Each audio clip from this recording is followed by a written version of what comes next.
Olá, seja bem-vindo ao canal Códigos da Mente. Você já percebeu que, em vez de ser admirada, a inteligência muitas vezes causa desconforto, inveja e até afastamento?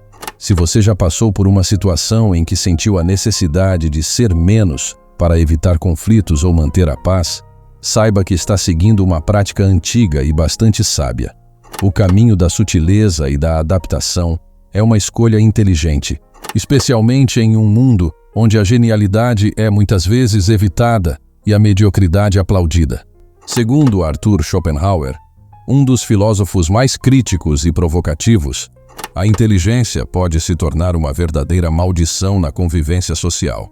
Ele defendia que o intelecto aguçado cria um abismo entre as pessoas, e esse abismo acaba gerando ressentimento e um sentimento inconsciente de inferioridade nos outros. Certa vez ele disse: a inteligência de poucos se torna uma ofensa para a mediocridade da maioria. Schopenhauer, que se dedicou a analisar as complexidades da mente humana, argumentava que a inteligência pode ser tão perigosa quanto vantajosa. Para ele, o problema está na nossa necessidade de autopreservação social. As pessoas preferem não lidar com o desconforto de reconhecer que alguém próximo é mais inteligente, mais capaz de compreender o mundo em profundidade. A dinâmica do ressentimento e do desprezo. Schopenhauer explicou que esse fenômeno não é uma questão apenas de inveja simples ou consciente. O ressentimento que muitos sentem em relação aos inteligentes vai muito além e está enraizado em processos psicológicos profundos e inconscientes. Isso significa que, mesmo sem perceber, as pessoas desenvolvem um certo desprezo como uma maneira de se proteger. Quando confrontados com a inteligência de alguém, elas se sentem ameaçadas, como se estivessem em uma competição para manter sua própria autoestima intacta. E como sabemos, o ego humano é frágil e busca estratégias para manter-se seguro e valorizado.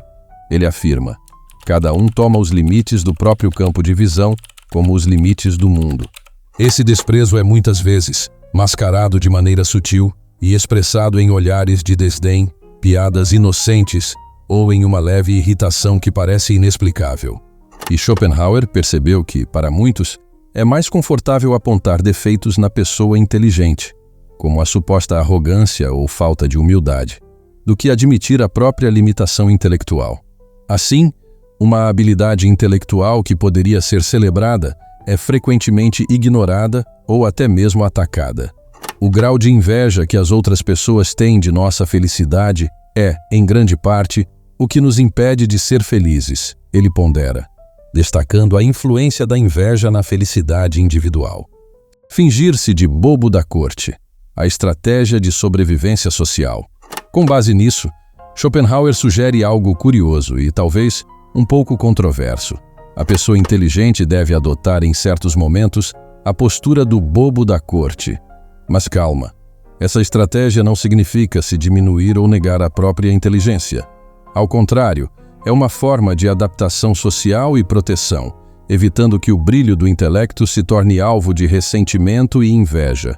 Ele menciona que fingir simplicidade ou não saber demais é uma maneira de se disfarçar para se encaixar no ambiente. E essa postura não é fraqueza, mas uma verdadeira sabedoria social. Schopenhauer observa: a inteligência é invisível para quem não a tem.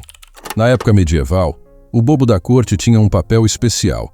Era o único que podia falar a verdade para os nobres, mas sempre com um tom leve e humorado, sem ameaçar diretamente os poderosos.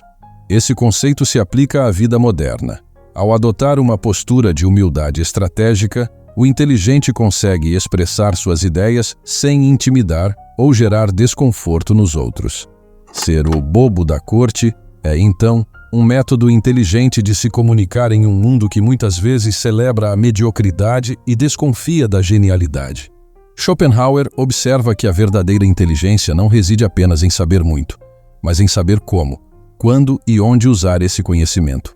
Em outras palavras, ter discernimento é entender que nem todos ao redor estão prontos para absorver ou aceitar certas verdades, e que a convivência harmoniosa depende, muitas vezes, de uma boa dose de sutileza. Como ele disse, saber o que ignoramos é a maior ciência. Inteligência versus popularidade.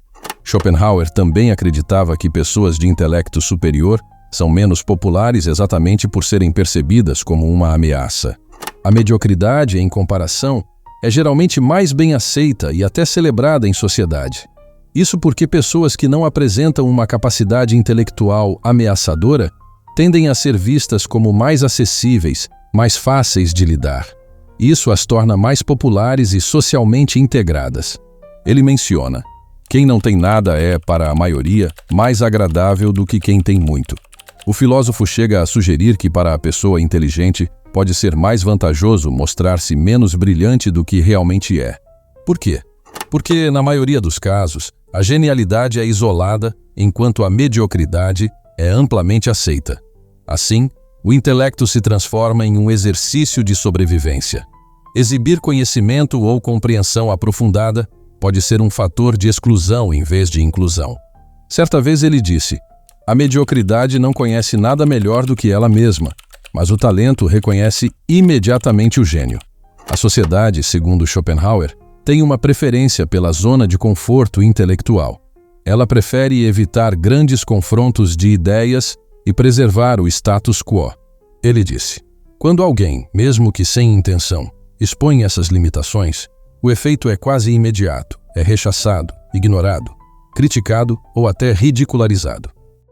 O peso da inteligência: bênção ou maldição?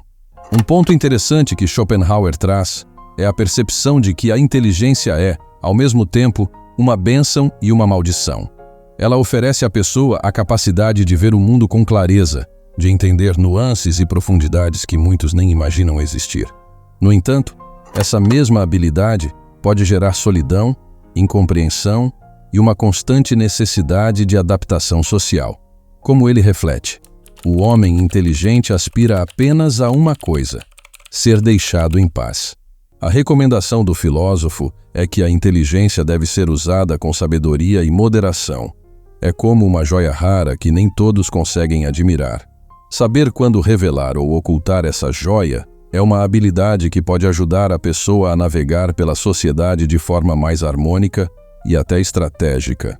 A grande lição é que, em vez de exibir a inteligência como um troféu, é mais sábio usá-la de maneira sutil e estratégica. Como ele coloca: o homem prudente é o que pensa sem falar e observa sem mostrar. A inteligência e a humildade estratégica. Uma interpretação valiosa das ideias de Schopenhauer é o conceito de humildade estratégica. Esse termo se refere à capacidade de uma pessoa inteligente em demonstrar humildade de forma calculada, não para enganar, mas para facilitar a convivência. Ao praticar a humildade estratégica, a pessoa inteligente não se coloca em uma posição de superioridade visível, mas adota uma postura neutra, que tende a despertar menos resistência. Simplicidade é o último degrau da sabedoria, ele sugere, reforçando assim a importância da moderação e do equilíbrio. Esse conceito pode ser comparado à ideia do bobo da corte, mas com uma nuance de diplomacia moderna. Quando uma pessoa inteligente opta por esconder parcialmente seu intelecto, ela na verdade cria um ambiente onde outras pessoas se sentem mais confortáveis, menos ameaçadas e, em última análise, mais dispostas a cooperar. Esta não é uma questão de falsidade, mas de inteligência emocional aplicada, o que torna a pessoa mais sábia do ponto de vista relacional. Convivência e inteligência, um equilíbrio delicado. A convivência, como qualquer relacionamento, envolve um delicado equilíbrio entre ser fiel a quem somos e adaptar-nos aos outros. Para a pessoa inteligente, essa adaptação pode ser mais desafiadora porque seu intelecto e insights muitas vezes ultrapassam o que os outros estão preparados para aceitar ou entender. Ao perceber isso, a pessoa inteligente pode se ver obrigada a fazer concessões e se adaptar para que seus relacionamentos sociais possam prosperar. Essa é uma escolha estratégica, que, no final das contas, ajuda a criar um ambiente onde ela pode ser aceita sem gerar ressentimentos.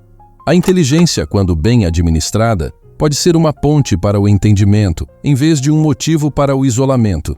Saber quando e como expressar ideias de forma gentil, evitando o abismo de Schopenhauer, permite que a convivência seja mais harmoniosa. E essa é, talvez, uma das maiores habilidades que uma pessoa pode desenvolver: adaptar seu brilho à intensidade que os outros podem tolerar, sem se apagar no processo.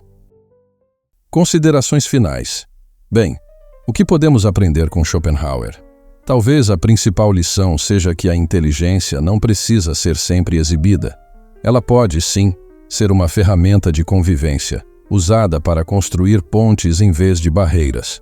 Saber quando mostrar sua inteligência e quando deixar que outros brilhem é uma habilidade de valor inestimável, tanto para a própria preservação quanto para a harmonia social.